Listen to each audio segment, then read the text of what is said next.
Phil Baroni's not a good guy. Every fighter has a certain amount of crazy. Some guys, their crazy burns them down. It burns down everything around them. People around here don't get it. I'm the man. I'm the shit. Isn't he in jail right now? Baroni's in jail for, allegedly, murder, killing yeah. A bad one, too. Like beating to death. It's brutal, man. He killed a female who was from there, who owned a little grocery store, who has 2 young kids. Just awful. And CTE comes into play, then there's a lot of guys that just get real impulsive. They become addicts. They fuck up all relationship. Baroni left a boy without a mom and loved ones suffering.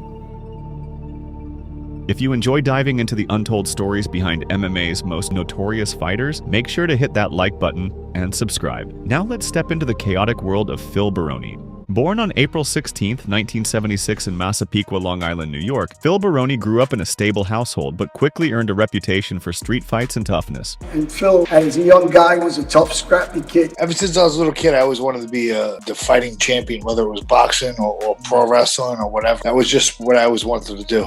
He wrestled at Massapequa High School. Since 7th grade, I wrestled. For sure. I wanted to be the baddest guy on the planet. I wanted to be the toughest, so, wrestling was what I was into. I loved it. Then became a 2-time All-American at Nassau Community College before being expelled in his senior year. Freshman and sophomore year, I took 5th and 2nd in the nation, you know what I mean? Division I wrestling. But then I got into the MMA and I wanted to do that. And I'd be training jiu-jitsu and shit. Coaches would be getting pissed at me, you know what I mean? Right. I ended up knocking out my college wrestling coach. And I was bringing in the boxing gloves and I was beating up everyone on the team.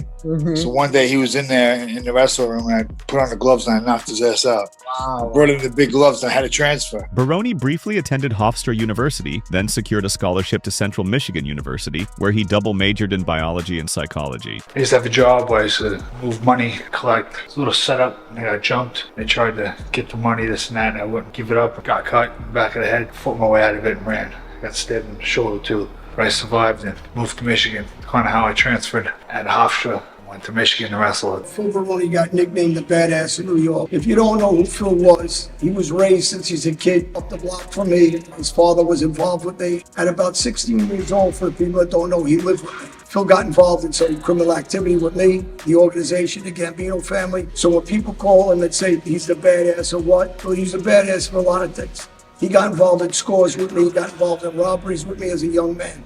Baroni's father is not dead. He wanted nothing to do with Phil his whole life, but once he saw Phil doing good in the UFC, then all of a sudden he wanted to be in his life. They didn't have a good relationship all throughout Phil's life. That's the reason why he spent a lot of time with John A. Outside wrestling, he competed in bodybuilding and began striking training, building an impressive combat base, a 7-0 amateur kickboxing record, and a 10-0 amateur boxing record, all knockouts. This mix of controversy, raw aggression, and athletic success set the stage for his move into professional MMA by 2000. How much MMA training did you have prior to your first fight? I was a college wrestler. I was doing some boxing and kickboxing. I had like 18 fights. All the wrestlers who were watching UFC, and I just happened to be the guy on the team that used to be a jiu-jitsu guy, so I had some training.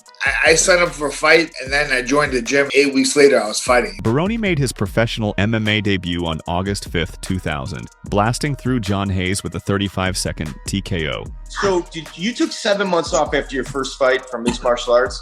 Were you doing Tough Man at that time? Well, I was doing some Tough Man too, yeah.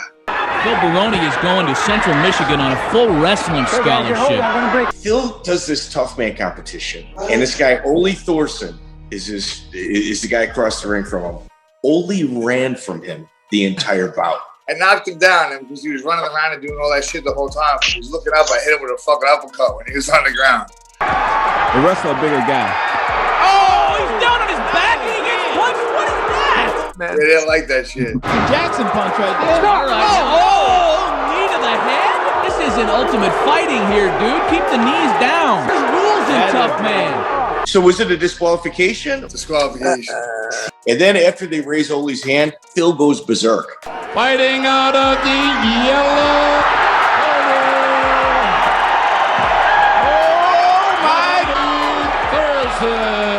Ole Thorson gets the decision and Baroni's Oh, look at Baroni. He's coming after him. Hey, my boy trying to get away. He don't want no more. Murray got right in between him. Somebody help get Murray out of there. Just weeks later, he was in the UFC. It just blows my mind, though, to think that you had a fight and then you went to the UFC. That's really how that went? My first UFC fight I was 24. I got a short notice fight, and I was brought in as a boxer. I was 10-0 in amateur boxing and 7-0 in kickboxing. I think that was pro. UFC number 30 replacement fighter. I was the local guy. They always used to have a local guy get their ass kicked. At UFC 30 in February 2001, the 24-year-old outpointed Curtis Stout to earn a unanimous decision in his debut. Congratulations on your first victory in the octagon. How'd it feel? Felt great. It's about working for it for a long time. I thank my trainer, Keith Trimble, for putting up with me and all the crap, teaching me how to fight. And then I got kicked out of the UFC for like wrecking the bathroom or something. I got in a street fight with somebody. A summer win on the regional circuit pushed his record to 3-0. On Ken Shamrock's show, killed some really tough dude that Joe Silva was really impressed with, this Russian dude. So the UFC brought me back and put me against Matt Lindland, the Olympic silver medalist. Phil was one of the original guys to have a gimmick. Phil used to come out, he'd wear a robe like a boxer would wear, and he would dance a little bit on the way to the ring, and he was the New York badass, and he would hire his own girls, they'd like dance him to the ring like a pro wrestler. That might sound silly for you, but at that time, that was wildly entertaining. In November 2001, Baroni suffered his first loss, dropping a decision to Olympic wrestler Matt Lindland at UFC 34, the start of a heated rivalry. Yeah, I won that fucking fight, dude. Totally won that fight. They go out, they have their match, Matt beats him. So the next thing you know, Phil comes out to Team Quest to train with us. He was actually living at the gym. It had a shower and had somewhere to cook food. And what's the best part of fight life for you right now? Man, shower. I would have to say shower. Wake up every day, run 6 miles, then shower, eat, then go to the gym, work out hard, mitts, technique, then shower. So that's pretty good, shower. Night training like you just saw. And shower. So pretty much the best part of my day is shower. He rebounded at UFC 37 in May 2002, stopping Amar Suloev in under 3 minutes. Suloev, flying knee, he grabs on. Another knee, and that's a foul. Cannot knee a down opponent. GB time, continue. Here we go. I can't believe Baroni came back from that knee. And look at the He's right. going the rights now, raining it down. He is down. He stopped the fight. Baroni really fought through, and he reigns victorious. You took some big shots. You took that knee. Second, but you came back. You came right back. I wasn't hurt, bro. I was fine. I took no big shots. I'm the best 185-pounder in the world. Line him up and I knock him down. Then came his breakout moment. At UFC 39, Baroni demolished former champion Dave Mene in just 18 seconds with a furious knockout.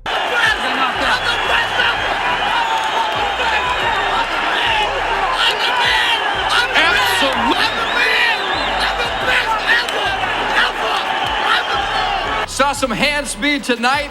Talk to relax, me, man. relax. No one wants to hear what you got to say. I'm the future champion. Hey, Lindland, I got a right hand with your name on it. I'm the man. I want my fucking belt. A brash, unforgettable celebration that captured his cocky New York persona and cemented him as one of the UFC's most talked about prospects. I turned around and the fight was over. And he jumped up on the cage and tell him what you said. Tell him what you told the world. That was the best ever. I just had to tell the world, what was up. In February 2003, Baroni tried to avenge his loss to Matt Lindland at UFC 41, but Lindland's wrestling again shut him down, handing Baroni his second defeat. Later that year at UFC 45, he met Evan Tanner. something happened between him and Evan Tanner. They start hitting each other so hard, and Randy Couture was in the room. He had to stop what he was doing and go over and break these two up. And then Phil Baroni leaves, and he turns on the whole gym. So next thing you know, Phil's gonna go fight Evan Tanner. And that situation where you ended up striking an official and being suspended for a number of months, what was the story behind that? The official was horrible. He ended up getting fired. That was a fight for the number one contender for the title, and the ref stopped the fight, and I punched him in the face. After a strong start, referee Larry Landless paused the action to check a cut, giving Tanner time to recover. Phil is literally about to finish Evan Tanner. Rather than allowing the fight to continue, Landless steps in and says, "Stop! We got to let the doctor look at Evan." They're going to stop the fight. They're going to check the cut under Evan Tanner's left eye. I mean, I had a knockout. If I win that fight, now I'm fighting for the UFC championship. It makes no sense to fucking stop the fight when I'm throwing punches at the guy to check the cut. Yeah, you don't do that. He fucked up. Once the fight resumed, Tanner took over and the referee stopped it while Baroni was still conscious.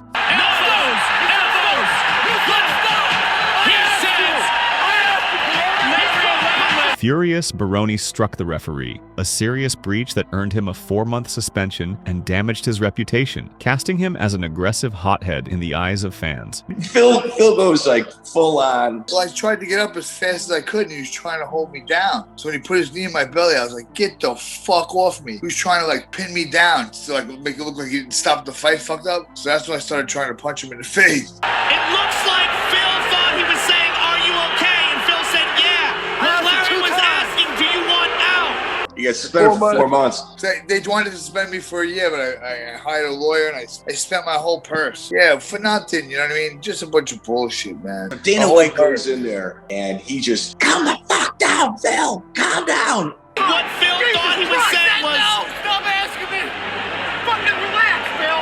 And to Phil's credit, Phil calmed down. When the suspension ended, Baroni got a rematch with Tanner at UFC 48 in June 2004, but lost a unanimous decision. By February 2005, he was on a 3-fight skid. Facing Pete Sell at UFC 51, Baroni came in under coach Enson Inoue, looked sharp early, and scored takedowns. But in the 3rd round was caught in a guillotine choke. He briefly refused to tap, even appearing to go out before finally submitting, the only tap-out loss of his career. It was his 4th straight defeat, dropping his UFC record to 3-5, and he was released. Baroni quickly rebounded with a rare armbar win on a smaller Ohio card in March 2005. This kept his overall record at 6-5 and opened the door for a move to Japan, where a new chapter of his career awaited. After leaving the UFC, Baroni headed to Japan in 2005, joining Mark Coleman's Hammer House camp and competing in Pride's 183-pound division. If you don't know, Phil Baroni was a major part of Team Hammer House a few years back, but they were a force in the Pride days. Him, Mark Coleman, Wes Sims, Kevin Randleman, Phil Baroni, they were a faction. I broke into the Hammer House when Mark Coleman happened to be in Las Vegas training for a fight. The first day he was at a jiu-jitsu school, I noticed he was waiting for a cab. So the next day I'm like, man, fuck that. Where you staying? So I just started giving him a ride home. I was basically, Coleman's big fan, and I was his chauffeur for his training camp. Then I asked him to corner me for my UFC fight, and it didn't go so well. And then he saw I was down and out, and he got me in Pride. And I was a member of the Hammer House ever since then. It was Hammer House versus the world. We were taking on the bad guys, Vanderlei Silva, Shogun, Ninja. The shoebox was like, was a bunch of wild guys from Brazil.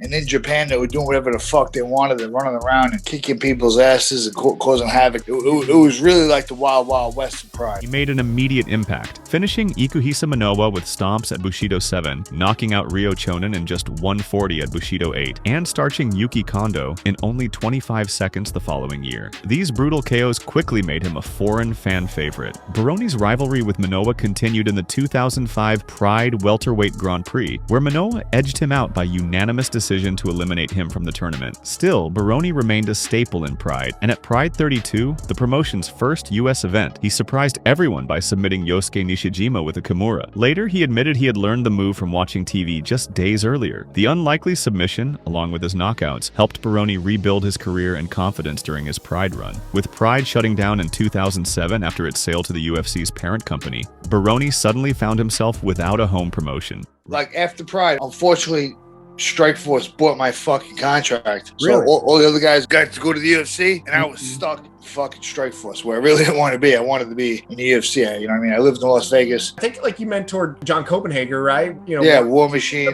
Alex Karalexis, all those guys treated under me in Las Vegas. And I was still friends with Dana, and I was saying I got these kids here, and I got War Machine. All those guys are in the Ultimate Fighter. Rather than fading away, in 2007, Baroni headlined a high-profile grudge match with MMA pioneer Frank Shamrock at Strikeforce. The build-up was filled with trash talk, and Baroni embraced the villain role. On fight night, Shamrock's experience showed. He dropped Baroni in round 1 and finished him in round 2 with a rear naked choke. True to his persona, Baroni refused to tap and went unconscious, losing by technical submission. The drama continued afterward when the California Commission announced Baroni had tested positive for boldenone and stanozolol. He was fined $2,500 and suspended for 1 year, later reduced to 6 months after appeal. Baroni even attempted to challenge the results results by requesting DNA testing on the urine sample, but there wasn't enough left to test. The failed defense cemented the positive test, marking a serious blow to his career. Between the Shamrock loss and the steroid scandal, 2007 became the turning point where Baroni's climb toward the elite gave way to a sharp decline. Baroni returned in 2008 as a veteran for hire, starting with a shot at the Icon Sport middleweight title in Hawaii against Kala Jose.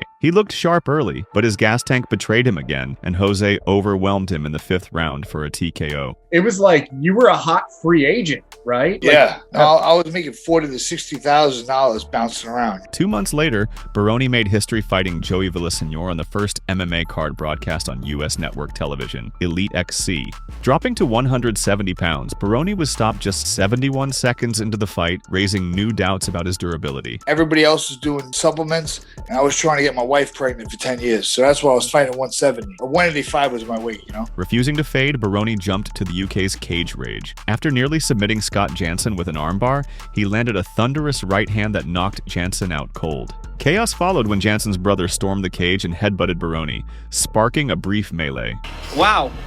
What ending? This idiot just nutted Phil Baroni. After the bout, Johnson's brother wasn't real happy, the decision. I mean, obviously he won by first round KO, and throws a headbutt your way, being red. Fucked him up. I don't know why. I didn't know why I didn't smash him. Even in victory, Chaos seemed to follow him. Baroni kept busy, picking up 2 more wins on smaller shows, including a decision over Olaf Alfonso to close 2008 on a 3-fight streak. With 4 wins in 6 outings that year, he had steadied his career and earned another look from bigger promotions. In June 2009, Baroni stepped back up in competition against fellow veteran Joe Riggs at Strikeforce, but after 3 rounds, Riggs' speed and technique carried him to a unanimous decision. The loss snapped Baroni's momentum, but his name value still mattered. Later that year, the UFC re-signed him, capitalizing on his brash persona and early 2000s legacy. Going back to the UFC, you kind of had that second chapter there.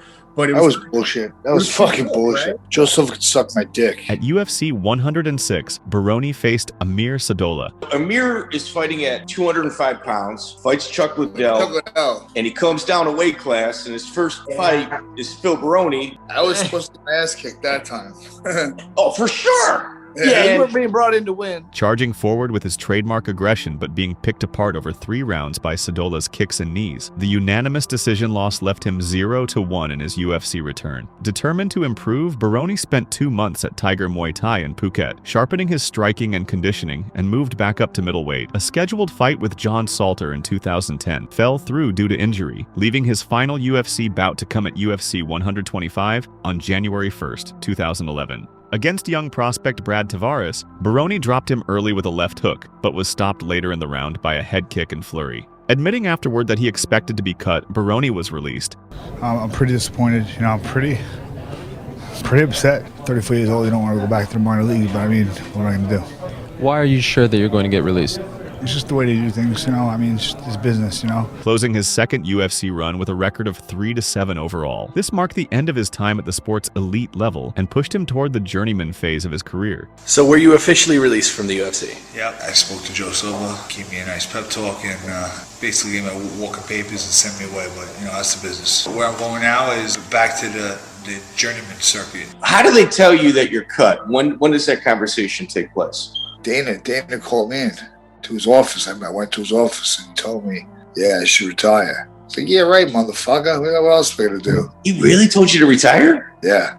Begged me to retire. It was the weirdest shit. Nobody should fucking be able to tell me I can fight or not. It's my life. It's my choice. Who has the right to tell me what I can or cannot do? After his UFC release, Baroni signed with Titan FC in 2011 and won his debut before injuries slowed him. He resurfaced in ONE FC, where he scored a 60-second knockout of Rodrigo Ribeiro, but otherwise struggled, leaving his record at 15-17. In 2014, Baroni signed with Bellator MMA, debuting against Karo Parisian at Bellator 122. Parisian stopped him by first-round TKO, and at 38 years old, Baroni's run in major promotions was over. Adding insult to injury, his Bellator stint ended in controversy outside the cage. That August, he publicly defended his friend War Machine, who had just been arrested for the violent assault of his ex-girlfriend. War Machine, the one guy to show up at his trial, that be there for him. And again, you show me your friends, you show me who you are. And it was Phil Baroni. Now, Phil Baroni is not a good guy. What you see right there is a picture of War Machine. And what you see behind him is Phil Baroni in the court showing support for his boy, where War Machine was facing attempted murder charges with loyalty before royalty, and then hashtag, I shit you not, G's up, hose down. Baroni's comments, which seemed to excuse domestic violence, sparked outrage. With War Machine later convicted of rape, kidnapping, and battery, Bellator quickly cut ties with Baroni. By the end of 2014, he was not only physically past his prime, but also increasingly isolated by his own controversial behavior. After leaving Bellator in 2014, Baroni fought only sporadically, scoring a 24-second KO in King of the Cage in 2018, before losing his final fight in 2019 at Rebel FC, retiring with a 16-19 record after nearly 20 years in the sport. Outside the cage, he worked as a guest commentator, dabbled in pro wrestling, even tag teaming with Stephan Bonner and later appearing at Josh Barnett's Bloodsport, and briefly tried bare-knuckle boxing, losing to Chris Lieben in 2018 for pulling out of a planned 2020 fight with Thiago Alves. By 2021, he had settled in Nayarit, Mexico, living with his girlfriend and seemingly slipping into quiet retirement. So, Phil, how is life down south of the border, down Mexico way? Good. Living the dream, brother. The man that brought the electricity, that brought the energy, that brought the entertainment to the Ultimate Fighting Championships was my good friend, the New York badass Phil Baroni. Me remembered? I just want to remember it as a tough fighter. If I'm remembered, a kid that, got in there and he fought with a lot of guts. He never found a soft spot. Never quit in a fight. Maybe in the next couple of years I'll be slurring my speech a lot more than a lot of these other guys, and maybe I'll be walking with a limp, and maybe I won't remember my kids' names, but they can say that their daddy never quit. So look at it that way. Who is, like, in your mind, like, the greatest ever? Who's the guy you've seen and you're like, that guy, like, if I have to pick, that's the guy? Me. I think I'm the most successful athlete in MMA in the outside fighting sports. I don't think anyone has competed in individual sports like I have. But in early 2023, Baroni's name would return to headlines for the darkest reason of his life. On January 1st, 2023, the story of Phil Baroni took its darkest turn. Baroni's in jail for, allegedly murder in Mexico. It was like a bad one too. Oh. Like beating to death. Oh yeah, it's brutal, man. It's just awful. Living in San Francisco Nayarit in western Mexico, Baroni was arrested and accused of murdering his girlfriend. What police described was grim. After an argument, Baroni allegedly threw her into the shower with such force that she sustained catastrophic injuries. Hours later, she was found bruised and bloodied on a bed, unresponsive, and declared dead at the scene. Phil Baroni's story was that they were on New Year's Day, he had smoked some marijuana, and they got into a fight, or he said that she told him that she'd been sleeping with someone else, and he snapped, and he threw her into the shower, where she hit her head, and then she laid there, and then he said that he helped her up, he took her to the bed, he took her clothes off, put a sheet on her, and then she asked him for a cigarette and a beer. He went out to go get her a cigarette and a beer, and then he brought them back, and when he came back, she had no vitals. Authorities classified the case as aggravated femicide, a charge under Mexican law reserved for gender-based killings. Shockingly, it was Baroni himself who reportedly called the police, telling them that an argument had spiraled out of control. You're talking about a man's life. You're talking about a woman that was killed. Let justice run its course.